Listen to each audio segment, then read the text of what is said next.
kewibawaan dan asal. Sebuah drama singkat untuk Siono. Pada siang hari dengan suasana cerah dan meriah, narator masuk dari sisi kanan di tengah panggung kondisi. Halo semuanya dan selamat datang di Desa Siono. Di sini kita memiliki banyak sekali tempat destinasi untuk dilihat dan untuk kita bergabung dengan alam. Apa? Kalian penasaran kenapa desa ini dinamakan Desa Siono? Benar-benar penasaran? Kalau begitu, biarkan saya memberikan sebuah kisah turun-temurun tentang bagaimana desa ini terjadi dan akhirnya dinamakan sebagai Siono.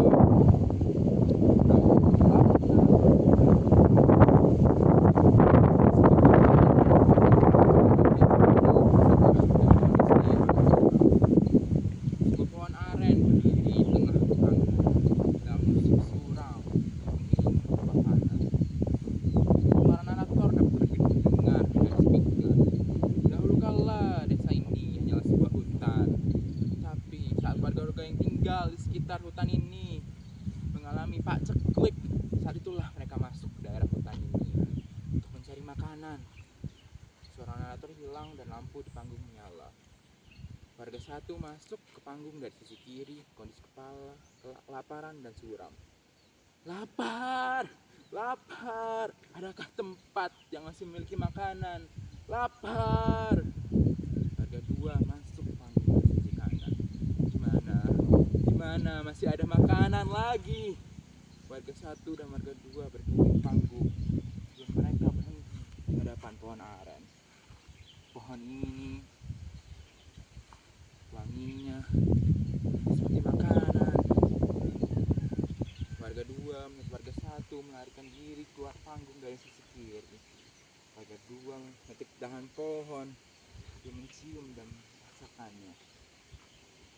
Saat setelah itu warga satu datang ke panggung dari sisi kanan membawa kapak. Warga satu lari ke arah pohon aren. Saget, minggir. Warga satu mengayunkan kapaknya ke arah pohon. Suara ayunan kapak terdengar beberapa saat dan warga dua membantu memindahkan potongan-potongan pohon. Bang, pohon ini telah dihancurkan untuk dijadikan tepung. Warga dua memanggil warga-warga lain. Semuanya ada makanan di sini. Warga-warga lain masuk panggung dari sisi kanan, berjalan mendekati potong-potongan pohon. Panggung gelap dan warga-warga keluar panggung dari sisi kiri.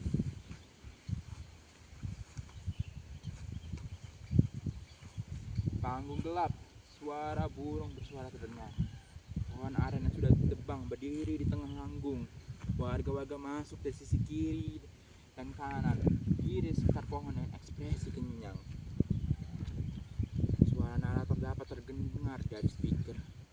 Setelah penebakan pohon aren itu, warga-warga sekitar mulai mendatangi hutan ini karena akan banyaknya makanan yang bebas diambil. Tapi pada suatu hari sebuah keajaiban terjadi. Suara narator menghilang.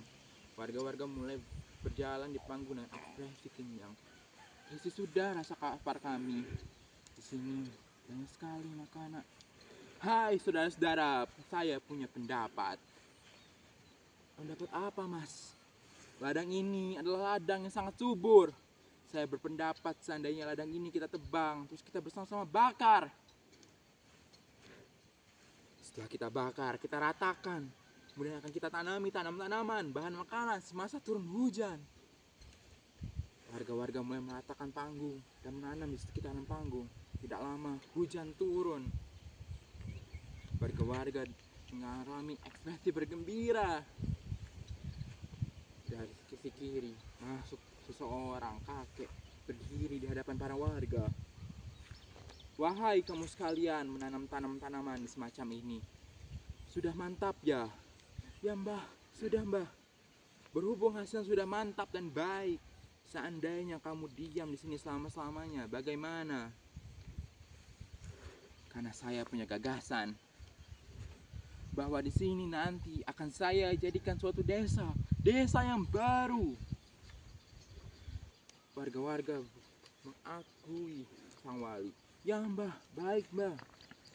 Warga-warga dan sang wali keluar panggung dari sisi kanan. Para perkap masuk membangun desa-desa di panggung. Wali dan warga masuk panggung dari sisi kiri. Desa ini akan dinamakan Desa Siono. Tinggallah kalian-kalian yang cocok dengan desa ini. Para warga bertepuk tangan. Kalau kalian cocok, kalian akan menjadi penduduk Desa Siono ini selama-lamanya, untuk hingga cucu-cucu dan turun-temurun kalian. Untuk itu akan saya buatkan sebuah masjid, dan kamu nantinya bersama-sama akan mengaji agama Islam di sini. Para warga setuju dengan omongan sang wali. Ya mbah, baik mbah.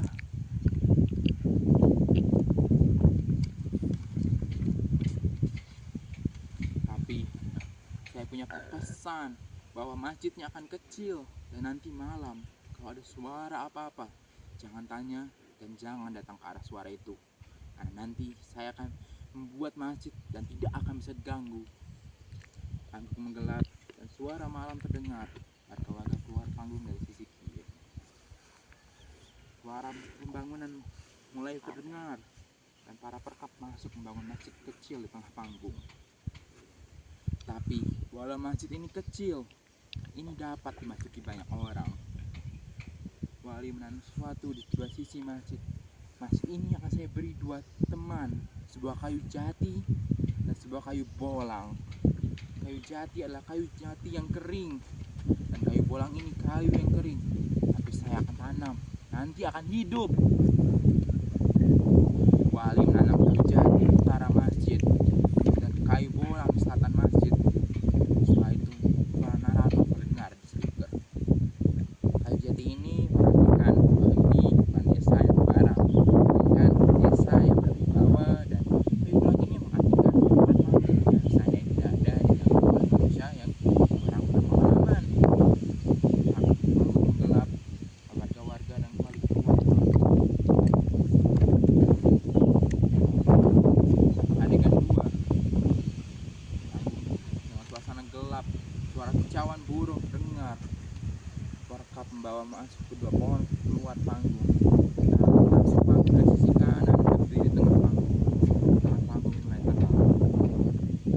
Nah, setelah kalian tahu asal-usul desa ini, apakah kalian senang? Apa? Kalian penasaran dengan nasib pohon jati dan pohon bolang itu? Baiklah. Sekarang saya akan bercerita tentang kisah nasib kedua pohon itu dan keajaiban yang terjadi di desa-desa Siono ini. Panggung gelap, keluar panggung dari sisi kiri. Tetap masuk ke bawah dua pohon kembali ke sebelah masjid. Beberapa tahun setelah adegan 1, masjid berdiri di tengah panggung dengan kondisi gelap dan bisik-bisikan terdengar di speaker. Kalian tahu desa Siono tidak? Katanya desa itu dibangun oleh seorang wali. Katanya jika ada orang berniat jahat masuk desa itu, tidak akan bisa keluar lagi, dan malah akan dipindahkan ke gunung. Sang wali sangat punya kuasa dan hebat. Ia dapat melindungi desa Siono itu. Panggung mulai terang. Warga-warga masuk panggung dari sisi kanan dan menjalankan aktivitas biasa mereka. Pohon jati dan pohon bolang tumbuh subur di sebelah masjid. Seorang baru masuk ke dalam panggung dari sisi kiri membawa kapak. Seorang itu nama Sowerio. Pohon jati ini terlihat sangat mahal. Akan baik jika saya jual untuk uang. Sowerio mengelilingi pohon jati. Warga-warga melihat Sowerio dan menegurnya. Sowerio, kamu jangan seenaknya menebang pohon pemberian sang wali. Nanti kamu yang kena getahnya. Itu hanya cerita, dan pohon ini tidak ada pemiliknya. Jadi saya bebas menebang dan menjual pohon ini. Sowerio mulai menebang pohon jati, dan setelah jatuh langsung ia bawa untuk dijual keluar panggung melalui sisi kanan. Tidak lama suara waktu berjalan terdengar. Hei, kalian dengar tidak? Kalau keluarga Sowerio sakit-sakitan, tentu saja ada yang meninggal. Pastikan ia menebang menebang pohon jati pemberian sang wali. Walau sudah diingatkan, ia masih tetap menebangnya, dan sekarang warganya yang kena getahnya. Kasihan anaknya. Dalam 3 hari, kedua anaknya sudah meninggal dunia.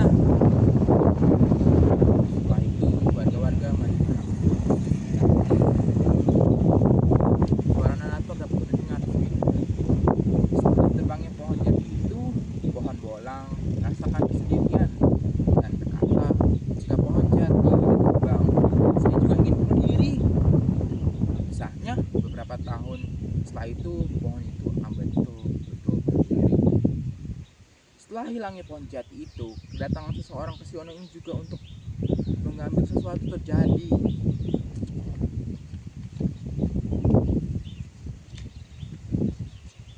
Di desa sebelah terdapat kepala desa bernama Demang.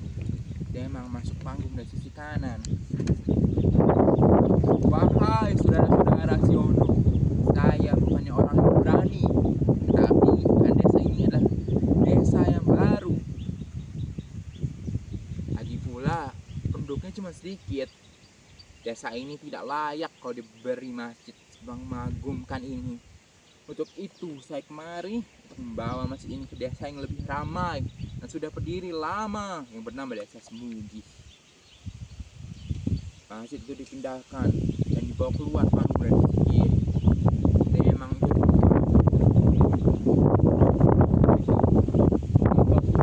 dengan ada speaker.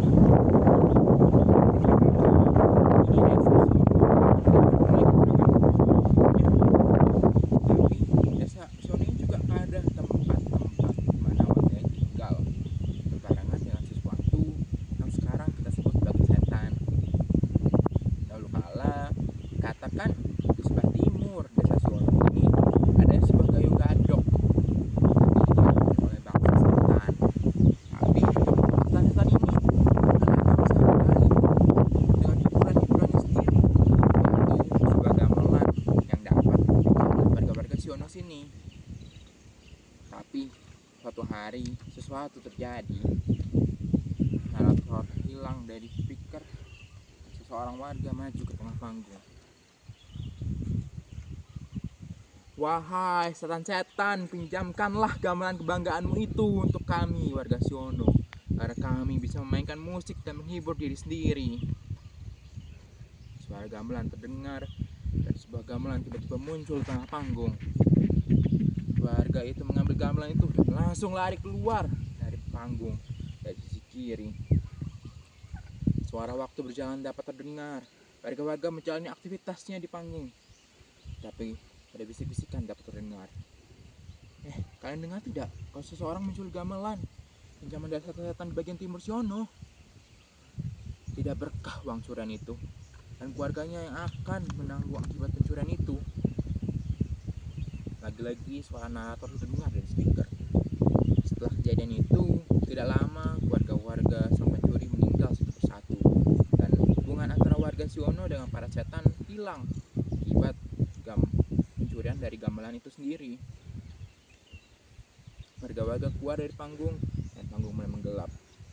Narator masuk dari sisi kiri ke arah tengah panggung. Dan itulah kisah-kisah yang terjadi setelah terbentuknya Siono. Tapi jangan khawatir dengan hal-hal seperti itu lagi, karena sekarang warga-warga Siono sudah bersatu untuk mengusir hal-hal jahat dari desa ini. Setelah mendengar kisah-kisah seperti itu, saya harap kalian semua jadi lebih menghargai dan kerasan selama di desa Siono ini. Dan itu saja yang dapat saya pisahkan saat ini, dan semoga kamu semua dapat tahu. Dan saya pamit undur diri. Nah, terus para panggung deh.